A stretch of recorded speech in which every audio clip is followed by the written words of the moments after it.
আমি তো দুনিয়ার কমসে কম অহংকার করে বলতেছি না, আমি তো ৯৯টা দেশের এমিগ্রেশন দেখছি। আমি নাম বলবো না, বাংলাদেশের এক লোককে আমি চিনি, বাংলাদেশের অনেক মানুষ চিনবে। একই সাথে আমরা এমিগ্রেশন ক্রস করতেছিলাম। উনি ওই সাজেই ছিল, যেই দেশে ঢুকতে ছিল তাদের সাজেই ছিল, 100% তাদের সাজে।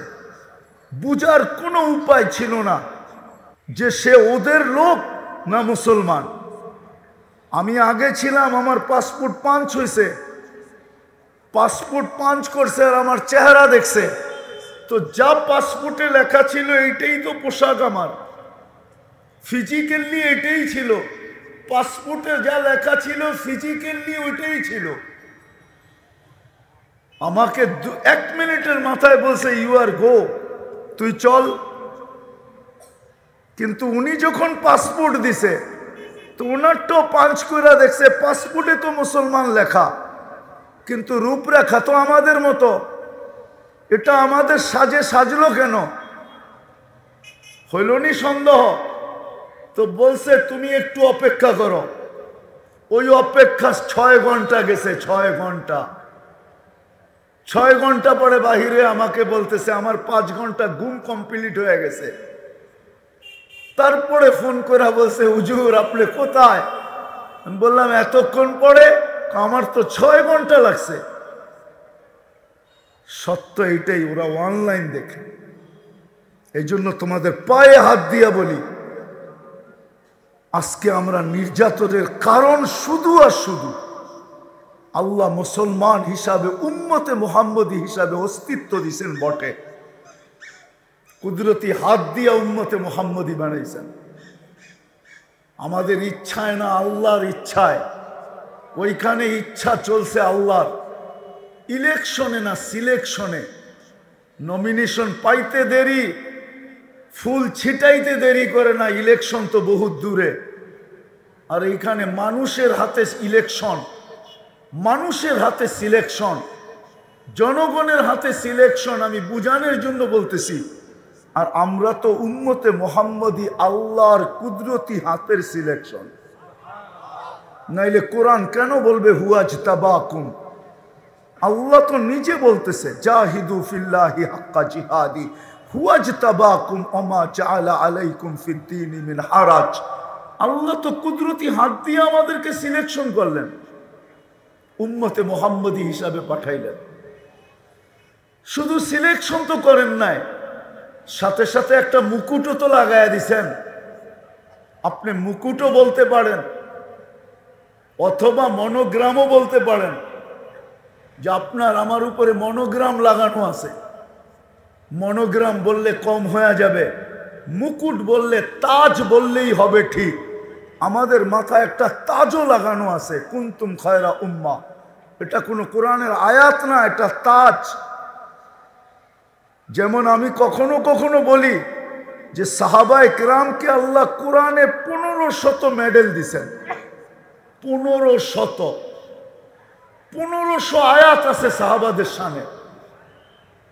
বিদায় সাহাবাদেরকে আল্লাহ 1500 মেডেল দিছেন। যেই উম্মতকে আল্লাহ নিজ হাতে সিলেকশন করলেন, বাছাই করে আগে রেখা দিলেন, যেই উম্মতকে আল্লাহ সিলেকশন করলেন, ইলেকশন না সিলেকশন, ওই উম্মত আজকে এরকম নির্যাতিত। ডেলি 32 বার আল্লাহর কাছে বলি আল্লাহ এদের হাত থেকে আমাদেরকে বাঁচান। আজকে 3 মাসের মতো চলছে, যেখানে আল্লাহর খলিল শোয়া, ফিলিস্তিনে তো ওয়াদিয়ে খলিলে ইব্রাহিম আলাইহিস সালাম শোয়া আছেন। যেখানে আল্লাহর রসুল চিহ্ন দেখাইছেন, ওই ফিলিস্তিনেই তো মুসা আলাইহিস সালাম শোয়া আছেন। ওই ফিলিস্তিনেই তো শুআইব আলাইহিস সালাম শোয়া আছেন, ইউশা বিন নুন আছেন আলাইহিমুস সালাম। শুধু 1 2 তো না, যেটাকে নবীদের দেশ বলা হয়। সুলাইমান আলাইহিস সালামের ক্যাপিটালও তো ছিল বাইতুল মুকাদ্দাস। তখতে বিলকিস তো ওইখানে বসে আনতে বলছিলেন, ওইখানে বসা ছিলেন, বলছিল মাইয়াতি বিআরশিহা। তো সমস্ত নবীদের, যেটাকে দিয়ারুল আম্বিয়া বলা হয়, আজকে 3 মাসের মতো নির্যাতনের শিকার।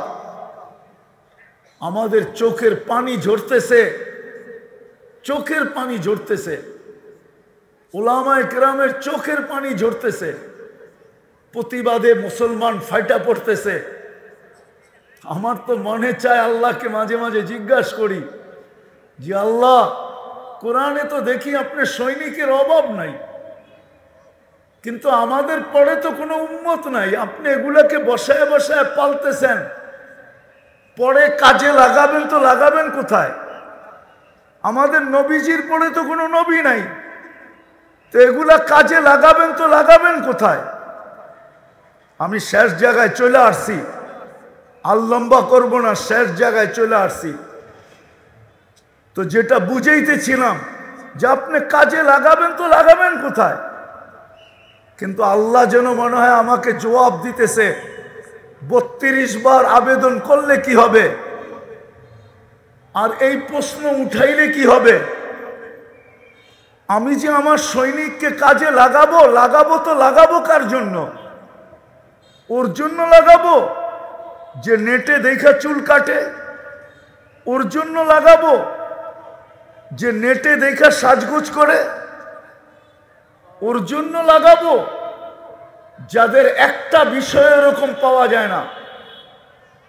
রাগ হয়ে যাবেন বলবো, এইখানে ওলামা ছাড়া যারা আমরা আছি, যদিও বয়স অনেক হয়ে থাকে, একজনও তো হাত উঠাইতে পারবে না যার বিয়ের বয়স 40 বছর হয়ে গেছে, যে আমি যেদিন বিয়ে করছি আমি কোনো আলেমের কাছে যেয়ে বলছি যে আমার বিয়ে পড়ানোর অনুষ্ঠানটা আল্লাহর রসুলের বিয়ে পড়ানোর অনুষ্ঠান যেরকম ছিল ওরকম আমি করতে চাই।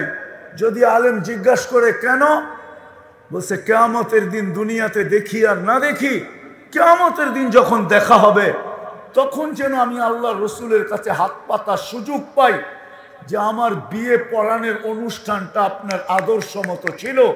শুনছি আপনি দয়ার নবী, কিনারাবিহীন দয়া, আপনা দয়ার সাগর, কিনারাবিহীন সাগর, আপনি উম্মতের জন্য চিৎকার দিতেছেন উম্মতি উম্মতি বইলা। যেখানে সমস্ত নবীরা নাফসি নাফসি বলতেছে, আপনি নিজের পরিবারকেও চাইতেছেন না, শুধু উম্মতি বলতেছেন আর দৌড়াইতেছেন আমাকে কি দিবেন দেন না। এই কথা বলে বিয়ের অনুষ্ঠান পড়ানোর অনুষ্ঠান হয়েছে, একজনও তো আমাকে হাত উঠে বলতে পারবে না, একজনও তো না।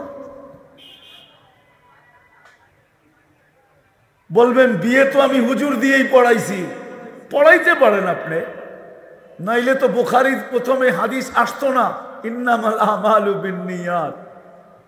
আপনি যদি শব্দগুলা উচ্চারণ করতেন তাহলে তো সওয়াবের অধিকারী হইতেন, কালকে হাত পাততে পারতেন। এক যুবক আমাকে বলো যে ও একদিন চুল কাটছে এই নিয়তে আল্লাহর রসুলের আদর্শ মতো, যে আমি একবার চুল কাটছি আল্লাহর রসুলের আদর্শ মতো। এই কথা ভাবতে ভাবতে যে কিয়ামতের দিন যখন দেখা হবে তখন বলবো আমার কাছে কিছু নাই, আপনার উম্মত তো বটে কিন্তু আমার কাছে কিছু নাই, কিন্তু আমি জীবনে একদিন আপনার আদর্শে চুল কাটছিলাম, আপনি আমাকে কি দিবেন দেন না।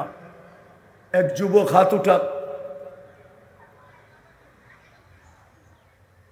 আল্লাহ যেন আমাকে বলতেছে তো আমি কার জন্য সৈন্য পাঠাবো, আমার সৈনিক কার জন্য পাঠাবো, আমি আবাবিলকে হুকুম কার জন্য দিব? আমি তো দিতে দেরি। হাতিকে যদি পাউডার বানাইতে পারে তাহলে ট্যাঙ্কেও আবাবিল পাউডার বানাইতে পারে না, পারে না? হ্যাঁ, আবাবিল কার বানানো? ট্যাঙ্ক কার বানানো? মানুষের বানানো। আল্লাহরটা পাওয়ারফুল না মানুষেরটা পাওয়ারফুল? এখনকার আবাবিলের কি পাঞ্জা নাই? পাঞ্জা বোঝেন তো? পাঞ্জা আবাবিল চিনেন না? চিনেন না? চড়াই পাখির থেকেও তো ছোট। হজে গেছেন? হজে হজে গেছেন? রাত্রে দেখবেন মক্কার উপরে ছোট ছোট পাখি ঘুরতে থাকে বাইতুল্লাহ চতুর্দিক দিয়া, এটাই আবাবিল। আবাবিল তো আছে, মশা তো আছে। নমরুদকে তো আল্লাহ মশা দিয়ে ধ্বংস করলেন, কিন্তু মশা তো আমাদেরকে অতিষ্ঠ করে। ইসরায়েলে তো যায় না। চিৎকারের ফেরেশতা তো আছে, বাতাসের ফেরেশতা তো আছে। আপনারা তো চিৎকারের কাহিনী দেখেন নাই, জানো নাই, দেখেন নাই, কোত্থেকে দেখবেন? যান আমার থেকে অ্যাড্রেস নিয়ে যান। আমি তো দেখে আসছি যাদেরকে চিৎকার দিয়ে আল্লাহ ধ্বংস করছেন, ওদের ঘরগুলো এখনো রাখা আছে। আমারও মাথায় ধরে না যে পাহাড় খচিত করে এরকম ঘর বানাইলো, তো বানাইলো কি করে? এরকম বেডরুম সাজাইলো তো সাজাইলো কি করে? পাহাড় খচিত করে। ইয়ানহিতুনা মিনাল জিবালি বুয়ুতা। বাতাসের ফেরেশতা তো এখনো আছে, মরা যায় নাই। কমে আতকে আল্লাহ ধ্বংস করছে, মাথার খুলি তো এখনো রাখা আছে। আমি 15 থেকে 16 বছর আগে দেখা আসছি। 6 ফিটের মানুষ একটা এদিকে দাঁড়াবে, একটা এদিকে দাঁড়াবে, একজন আরেকজনকে পরিপূর্ণ দেখবে না, এখনো রাখা আছে। আমি তো চোখে দিকে বলতেছি আপনাদেরকে। কিন্তু আল্লাহ বাতাসের ফেরেশতা তো হুকুম দেয় না। ডেড সি তো জিবরিল আলাইহিস সালামই বানাইছেন, ওনার পরের খোঁচা দিয়া। ডেড সি অর্ধেক হলো ইসরায়েলের ভিতরে, অর্ধেক জর্ডানের ভিতরে। 5 কিলোমিটার চওড়া, 100 কিলোমিটার লম্বা। 2.5 কিলোমিটার চওড়া, 100 কিলোমিটার লম্বা হলো ইসরায়েলের আন্ডারে। 2.5 কিলোমিটার চওড়া, 100 কিলোমিটার লম্বা হলো জর্ডানের আন্ডারে। এটা তো জিবরিল আলাইহিস সালামই খোঁচা দিয়া বানাইছেন। ওনার তো এখন ওহী আনতেও হয় না, ওহীর বাহক তো আর উনি এখন না, এখন তো উনি রিটায়ার্ড। তো উনি এত বড় ডানা নিয়ে ওড়েন কেন? যায়া আরেকটা খোঁচা দিলেই তো পারেন, ঠিক না? কি আমার কথা যুক্তি বুঝে আসে না? কিন্তু আল্লাহ বলে আমি করব তো করব কার জন্য? চাও বটে, চাও বটে, কিন্তু তোমার 24 ঘন্টা তো গায়ের আদর্শে তুমি আদর্শবান হইয়া আমার কাছে আবেদন করো তো বটে, কিন্তু তো তুমি আমার মাহবুবের আদর্শকে তো আদর্শ বানাও নাই। দয়াপুরের ওলামা মানবে কি মানবে না আমি জানি না। আল্লাহ তো নিজের আদর্শের কথা বলছিলেন বটে, আতিউল্লাহ বলছিলেন বটে, কিন্তু যখন প্রশ্ন উঠে গেছে তখন মনে হয় এটাকে আল্লাহ সরায় নিয়ে গেছেন। প্রথম বলছিলেন আতিউল্লাহ, আমার মত মতো চলো, কিন্তু প্রশ্ন উঠে গেছে আপনাকে তো চোখে দেখা যায় না।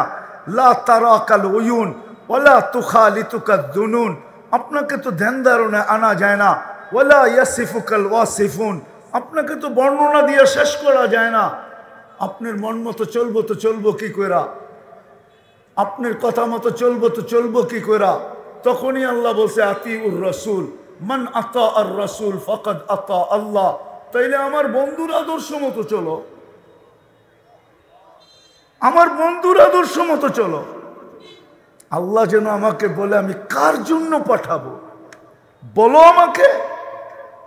তো মেরে দোস্ত, আমার কথা শুরু এটাই ছিল যে উম্মতে মুহাম্মদী হিসাবে অস্তিত্ব তো নিলাম বটে, আল্লাহর কুদরতি হাত দ্বারা সিলেকশন হইলাম তো হইলাম, সিলেক্টেড হইলাম তো হইলাম, নির্বাচিত হইলাম তো হইলাম। কোরআন তো আমাদের প্রশংসায় ভরা।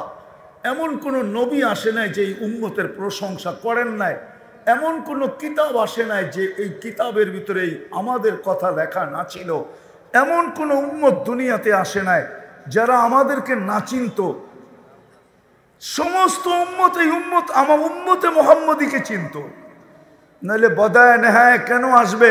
ফাতারাদাত তাওরাত, মুসা আলাইহিস সালাম তো কিতাবই সরায় দিয়া বসে উম্মত বানায় দেন না। কিতাব উঠাইলেই দেখি উম্মতে মুহাম্মদী, উঠাইলেই দেখি উম্মতে মুহাম্মদী, উঠাইলেই দেখি উম্মতে মুহাম্মদী। ওই মর্যাদাশালী উম্মত তো বানাইছিলেন, নাইলে দানিয়েল আলাইহিস সালাম 2500 বছর অপেক্ষা করবে কেন? উঠান বদায় নেহায় লেখা আছে, তাহকিক আপনারা করে নেন। আঙ্গুল উঠাইলে ইবনে কাসিরের উপরে উঠাইতে হবে, আমার উপরে কেন উঠাবেন? দানিয়াল আলাইহিস সালাম তো 2500 বছর অপেক্ষা করলো শুধু উম্মতে মুহাম্মদীর হাতের ছোঁয়ায় দাফন আর কাফন পাওয়ার জন্য। আল্লাহর রসুল তো সুসংবাদ দিছেন, সাতাজিদুনা দানিয়াল সাতুফতাহ তুস্তার, একদিন ইরাক স্বাধীন হবে, তোমরা দানিয়াল আলাইহিস সালামকে পাবে, উনি তোমাদের হাতের কাফন দাফন পাওয়ার জন্য অপেক্ষা করতেছে। ভাবেন আপনার কত বড় মর্যাদা। কোরআন দিব, কোরআন। হায় হায়, আজকে উম্মত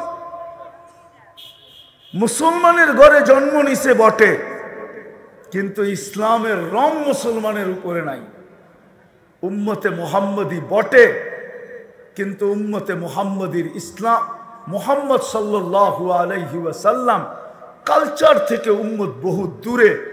বরং এই কথাটা বললে কোনো অসত্য হবে না, আজকে সবচেয়ে বেশি আল্লাহর রসুলের আদর্শ আমাদের ঘরে দীক্ষিত, আমাদের ঘরে ঘৃণিত, আমাদের ঘরে অবহেলিত, আমাদের ঘরে লাঞ্ছিত, আমাদের জীবনে লাঞ্ছিত, আমাদের দেহে লাঞ্ছিত, আমাদের সমাজে লাঞ্ছিত, আমাদের যুবকদের কাছে লাঞ্ছিত, আমাদের নারীদের কাছে লাঞ্ছিত। তো আপনি দুনিয়ায় নিষ্পেষিত হবেন না তো হবে কে? কে হবে আমাকে যুক্তি দিয়ে বুঝান, কে হবে নিষ্পেষিত? আমরা নিষ্পেষিত আজকে এই জন্যই, আজকে আমরা নিষ্পেষিত এই জন্য, আজকে মুসলমান হায় হায় হায়। অথচ একটা দিন এরকম ছিল যে সংখ্যায় ছিল না বটে, পেটে ভাতও ছিল না, গায়ে কাপড়ও ছিল না, ভাতও ছিল না, কাপড়ও ছিল না। আমি গাড়িতে আসতে আসতেই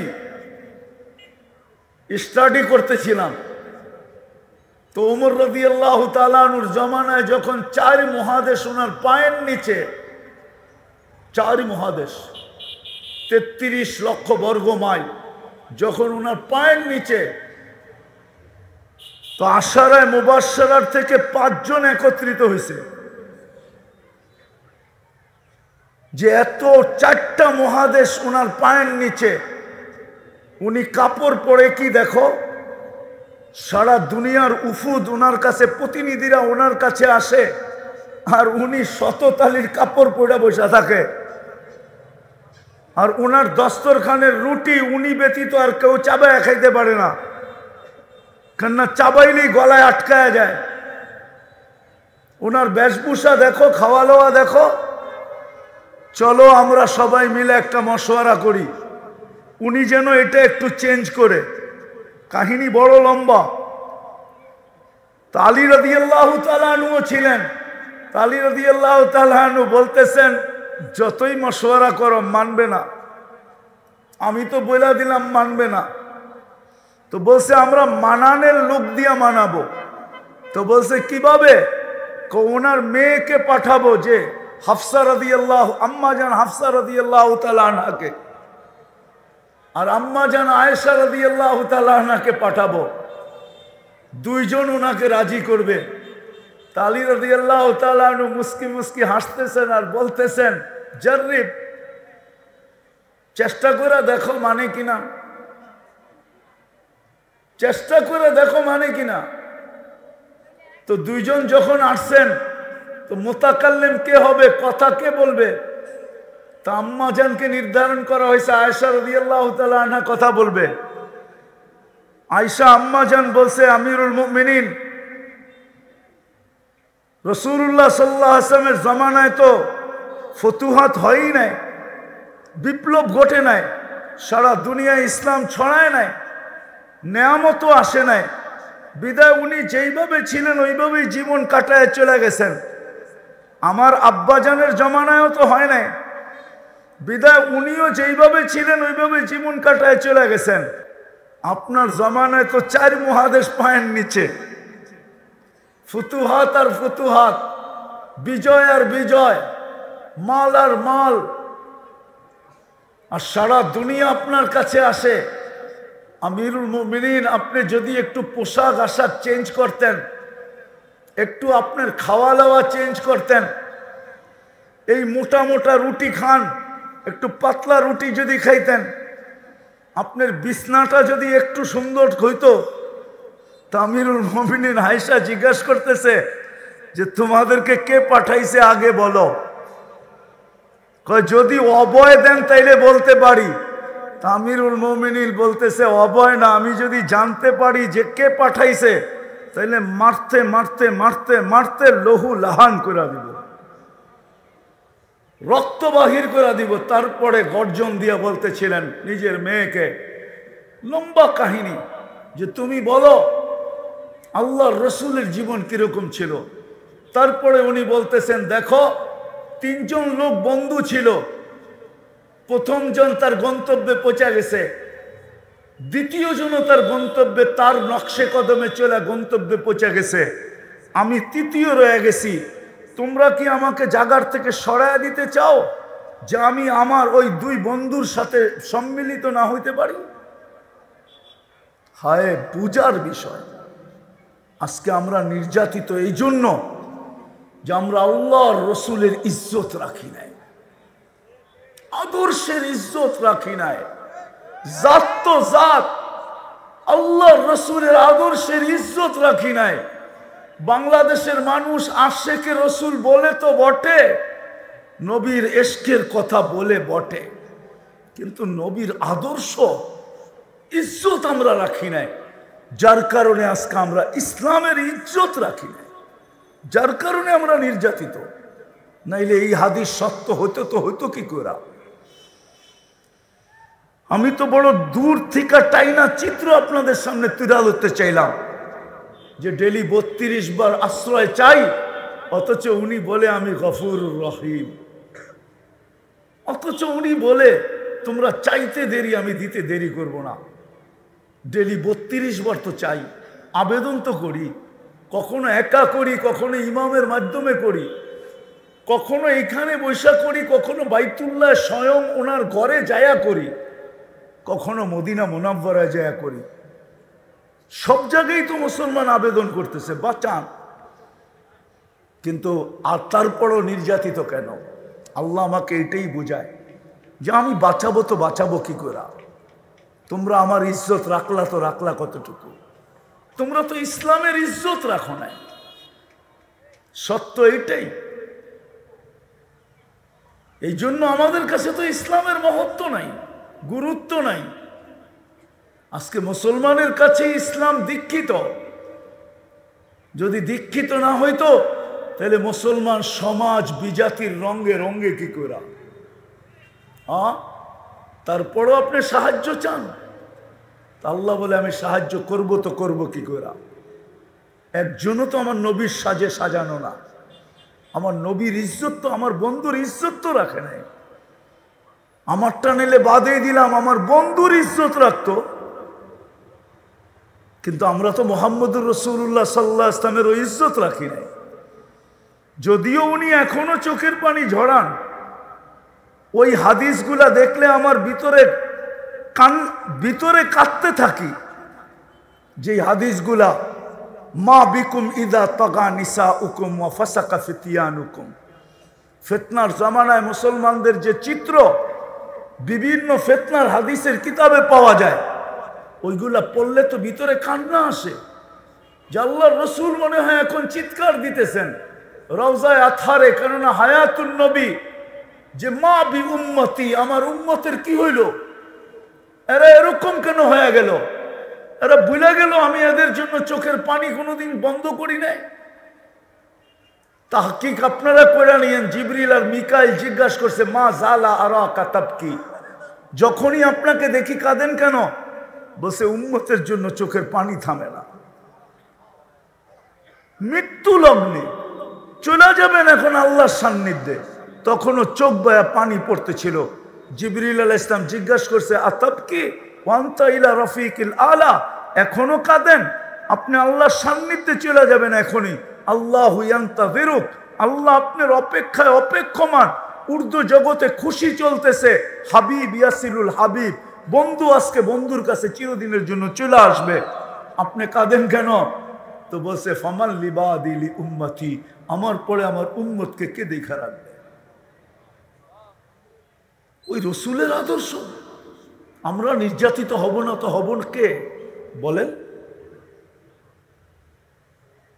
আবুল সামরকান্দি রহমতুল্লাহ আলাইহি লেখছেন যে আল্লাহর রসুল কবর থেকে যখন উঠবেন তখনও চোখে পানি থাকবে, ওয়াহুয়া ইয়াবকি, একদিকে চোখে কান্না থাকবে, মুখে বলতে থাকবে আইনা উম্মতি, আইনা উম্মতি ইয়া জিবরিল, জিবরিল আমার উম্মত কোথায়? যেদিকে তাকাই ওদিকে তো খালি দেখা যায়, ধুধু মাঠ, আমার উম্মত কোথায়? তো জিবরিল বলবে মা শাক্কাল আরদা আহাদুন ইল্লা আনতা, আপনি ব্যতীত জমিনের উপরে কাউকে উঠানো হয় না। আমি তো জানি না আমাদের ভিতরে দিল আছে না পাথর আছে, এখন পর্যন্ত কাউকে উঠানো হয় না। আপনি অস্থির হয়েন না, আপনি চিন্তিত হয়েন না, উম্মত ওঠে নাই। আমার সমাজের মানুষ তো পাওয়া যায় যে ইউনিয়ন পরিষদের একটা চেয়ারের জন্য নিজের তাজা রক্ত ঢাইলা দিতে দ্বিধা করে না, স্ত্রীকে বিধবা করতে দ্বিধা করে না, বাচ্চাদেরকে এতিম করতে দ্বিধা করে না, মা বাবার বুক খালি করতে দ্বিধা করে না। আমাদের নবীজিকে তো কিয়ামতের দিন মাকামে মাহমুদ দিবেন। চীনের মাকামে মাহমুদ কি জিনিস? শুধু তো এটাই পড়ি ফাতাহাজ্জাত বিহি নাফিলাতাল লাক আসা আইয়াব আসাকা রব্বুকা মাকামাম মাহমুদা। কোনদিন তো মাকামে মাহমুদে ডুব দিয়া দেখি না যে মাকামে মাহমুদ জিনিসটা কি, এটা কোন চেয়ার? কিন্তু আল্লাহ রসুলকে তো নিয়ে যাওয়া হবে, উনি তো এখানে বসবেন না, উনি তো হাত রেখে দাঁড়ায় থাকবেন। আল্লাহ বলবে বন্ধু বসেন, আল্লাহ জানেন, বলবে যে 3 জায়গায় ছুটাছুটি করবে ও বসে তো বসে কি করে? আর আপনি কি করতে চাইতেছেন? আমাকে বসায় দিয়ে উম্মতকে পার করায় দিবেন?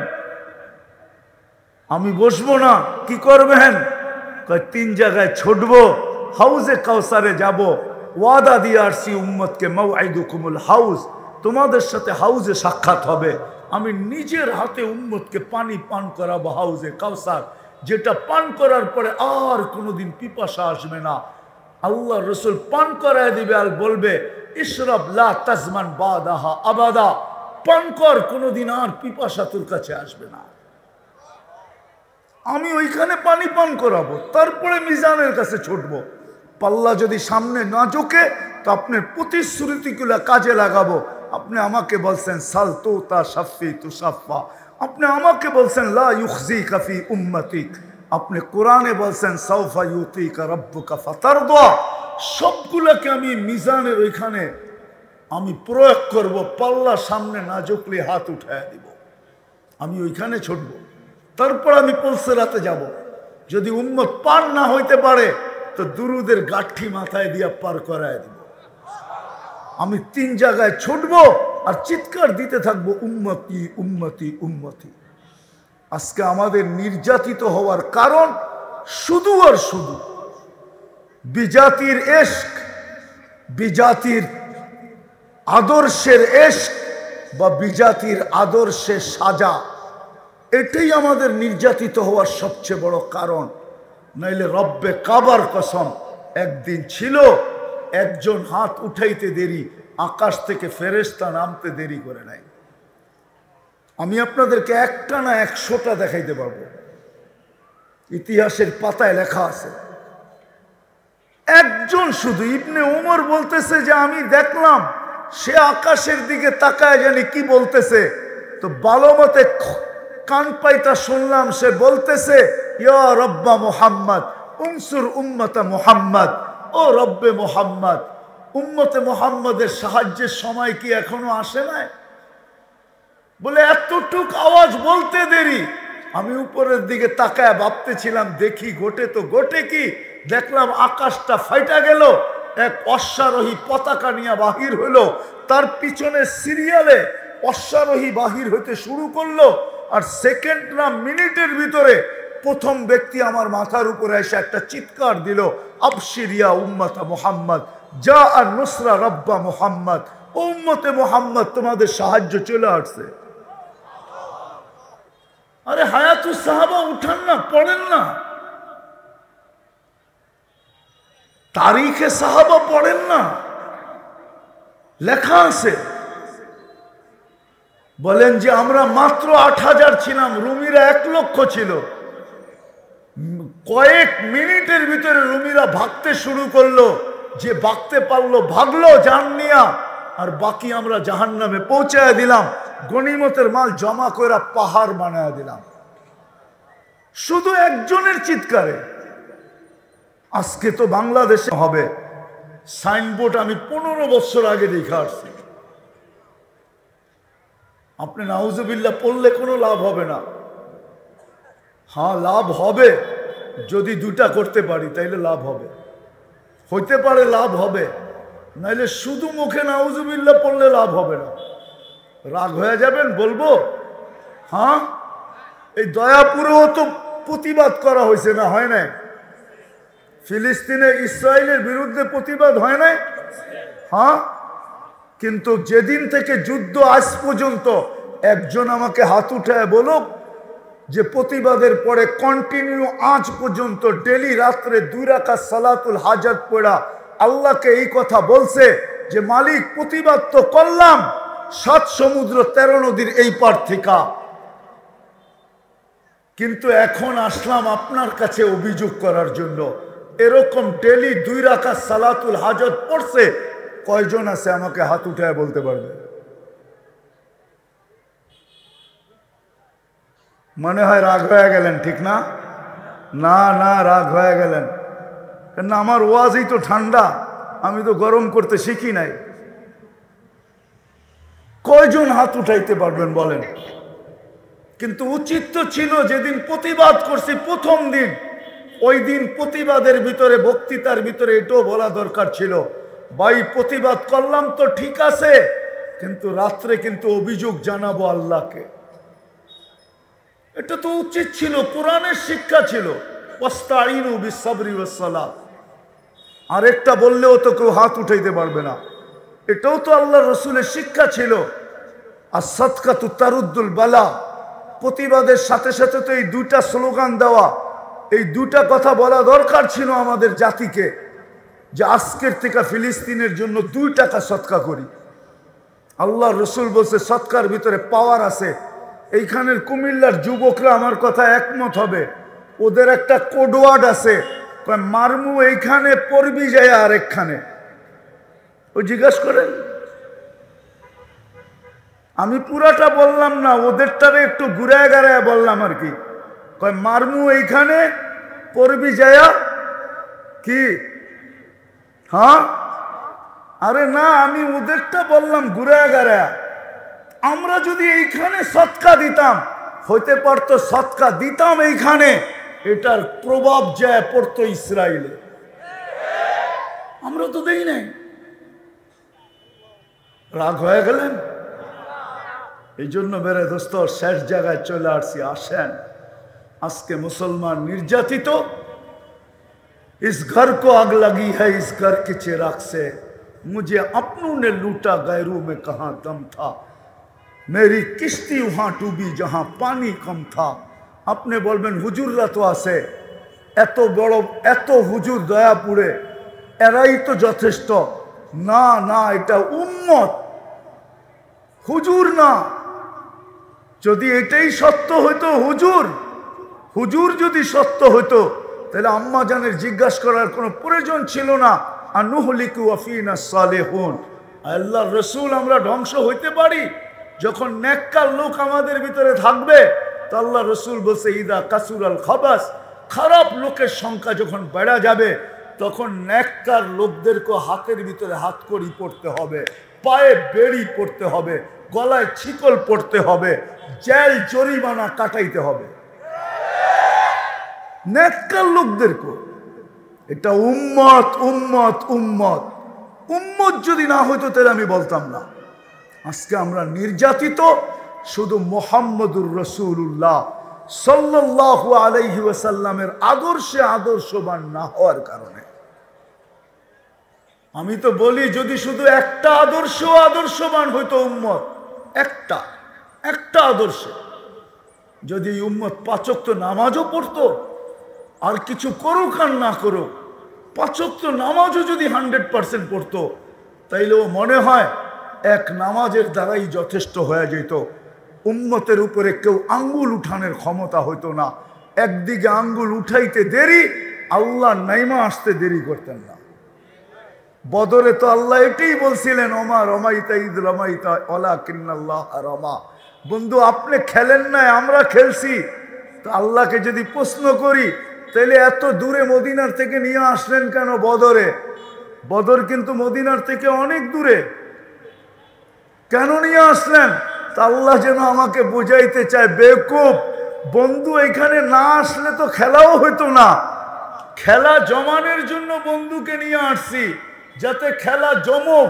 আর দর্শক না হইলে তো খেলতেও মজা লাগবে না। বন্ধুকে তো দর্শক হিসাবে নিয়ে আসছি, খেলছি তো আমি। আজকে আল্লাহই খেলতেন। এই জন্য আসেন আমরা তওবা করি। আজকে এই বিশাল মজমার থেকে তওবা করি। আজকে প্রথম তো তওবা করি।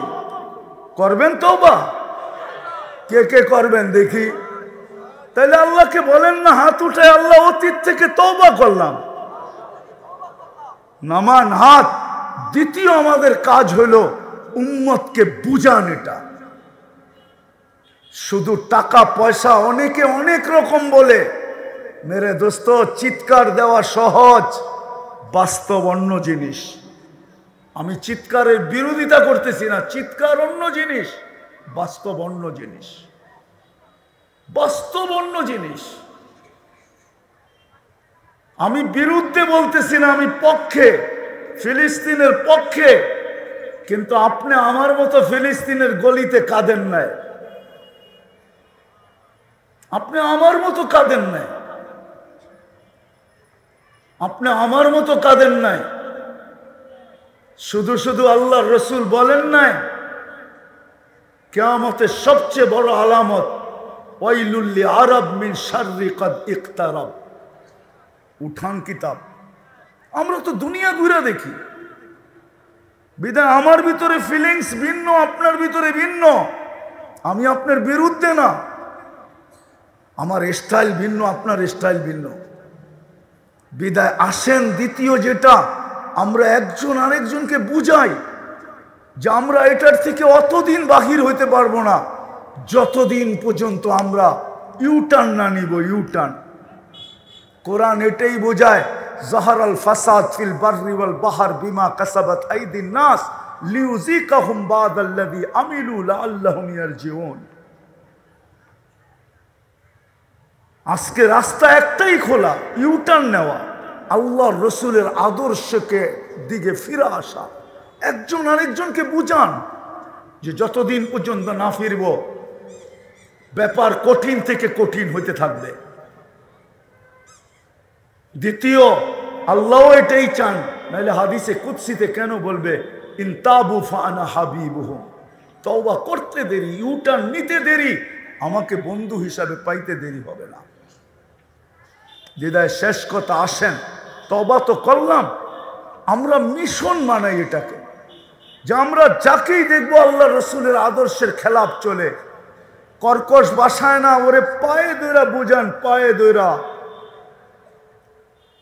এই উম্মত বড় দামি উম্মত। কোরআন ইঙ্গিত দেয় এদিকে, সুহাদা আলান নাস। কিয়ামতের দিন এই উম্মতকে আল্লাহ নিজের পক্ষে, নিজের পাশে আল্লাহ দাঁড় করাবে। কিয়ামতের দিন এই উম্মত মাঠে দাঁড়াবে না, ইল্লা মাশা আল্লাহ। যে উম্মত হয়ে দুনিয়ার থেকে যাবে, ওকে আল্লাহর পাশে আল্লাহ দাঁড় করাবে সাক্ষী হিসাবে। সাক্ষী। জালালউদ্দিন সুয়ুতি রহমতুল্লাহ আলাইহি লেখছেন, মাঠে দাঁড় করাবে না, স্টেজে দাঁড় করাবে। স্টেজে আল্লাহর পক্ষে দাঁড়াবে। কেউ আল্লাহর উপরে, নূহ আলাইহিস সালামের উম্মত আঙ্গুল উঠাবে আল্লাহর উপরে, জবাব তো আল্লাহ দিবে না। কেননা এক জায়গায় কিতাবে লেখা পাইছি, মান কাল্লামাহুল্লাহু লাম ইউআযিব, যার সাথে আল্লাহ কথা বলবে তাকে শাস্তি দিবে না। এই জন্য আল্লাহ ডাইরেক্ট জবাব দিবে না, আল্লাহ আমাদের দিকে তাকাবে, আমরা জবাব দিব নূহ আলাইহিস সালামের কওমকে। আমাদের প্রত্যেকে ওই দিন সূরা নূহ পারবে, আমরা জবাব দেব, আমরা ওদেরকে মিথ্যাবাদী প্রমাণ করব। ১৬ লক্ষর ভিতর থেকে যে আঙ্গুল উঠাবে, যার উম্মত আঙ্গুল উঠাবে আল্লাহর দিকে, আমরা প্রতিহত করব কিয়ামতের দিন। এই জন্যই তো কোরআন বলে শুহাদা আলান নাস। তখন যদি আমি আল্লাহকে জবাব করি, প্রশ্ন করি, আমাদেরকে তো আপনার পক্ষে নিয়ে নিলেন, আমাদের পক্ষে কে? তা আল্লাহ বলে ওয়ার রাসূলু শাহিদান আলাইকুম, তোমাদের পক্ষে আমি বন্ধুরে দিয়া দিলাম, যাও বন্ধু কিয়ামতের দিন তোমাদের পক্ষে, তোমরা আমার পক্ষে। আসেন, তওবা যখন করছি, আসেন আজকে অঙ্গীকার করি যে আমরা আল্লাহ রসুলের আদর্শের উপরে চলবো, আর মানুষকে পায়ে ধরে আল্লাহ রসুলের আদর্শ শিখাবো। করবেন ইনশাআল্লাহ? হ্যাঁ, সর্বশেষ আজকের থেকে নামাজ ছাড়বো না। আল্লাহ রসুলের সবচেয়ে বড় আদর্শ নামাজ। আর দুটা তো বলেই দিলাম যে আজকের থেকে চলেন, যতদিন পর্যন্ত সমাধান না হয় 2 রাকাত সালাতুল হাজাত ফিলিস্তিনের জন্য পড়ি। পড়বেন? কে কে পড়বেন দেখি? বিশেষ করে তোলাবাদের পায়ে হাত রেখা বলবো, তোমরা পড়ো। লাল গালিচা দেখা চক্ষু কপালে উঠাও না, নামাও। তোমরা যখন লাল গালিচা দেখো যে বিদেশি মেহমান আসলে এয়ারপোর্টে লাল গালিচা বিছায়া দেয়, একদিনও তো ভাবলা না ওই লাল গালিচা তো কোনো ফ্যাক্টরির তৈরি, কোনো মানুষ তৈরি করছে। 24 ঘন্টা তো তোমার পায়ের নিচে ফেরেশতা তার পরের গালিচা বিছায়, এটা কি কোনোদিন চোখে দেখো না? তোমাদের পায়ে হাত দিয়া বলি, তোমরা ডেলি পড়ো, তোমরা বড় কাছের আল্লাহ। তালেবে এলেমদেরকে বলতেছি, তোমরা পড়ো, প্রতি রাত্রে ওইটা পড়ো, একটা কান্নার রোল বানাও। এমদাদুল উলুমে একটা রুল বানায় দাও, আল্লাহকে মানাইতে চেষ্টা করো। হতে পারে তোমাদের চোখের পানি এইখানে জড়বে, আর এমন কিছু একটা ইসরায়েলের উপরে যায় পড়বে, সকালবেলা সূর্য যখন উঠবে এমন এক খবর নিয়ে উঠবে যে সারা দুনিয়া মুসলমান খুশিতে ফাইটা পড়বে, আর সমস্ত মিষ্টির দোকান খালি হয়ে যাবে। হতে পারে। আর দ্বিতীয়, আজকের থেকে নিয়ত করি ডেলি 2 টাকা সদকা করব। করবেন? কে কে করবেন? নামান। যদি এই মুহূর্তে চাই নগদ দিবেন। হ্যাঁ, ফিলিস্তিনের জন্য সদকা স্বরূপ। এটা ফিলিস্তিনে যাবে না, এখানে পাঠানোরও কোনো ব্যবস্থা নাই। এটা এই মাদ্রাসায় যদি কোনো সৎকার ফান্ড থাকে তো এইখানে ব্যবহার হবে। দিবেন? হ্যাঁ, কে কে দিবেন দেখি? যে আজকের থেকে আমরা শুরু করলাম, আপনি ইচ্ছা করলে দিয়া দিতে পারেন। 50 দিনেরটা দিয়া দেন, 2 টাকা করে 100 টাকা হয়। হ্যাঁ, 50 দিনেরটা দিয়ে আপনি অপেক্ষা করেন, কেননা সৎকার ভিতরে পাওয়ার আছে। আমি জানি না এই মাদ্রাসা নিবে কি নিবে না, এটাও জানি না আমি।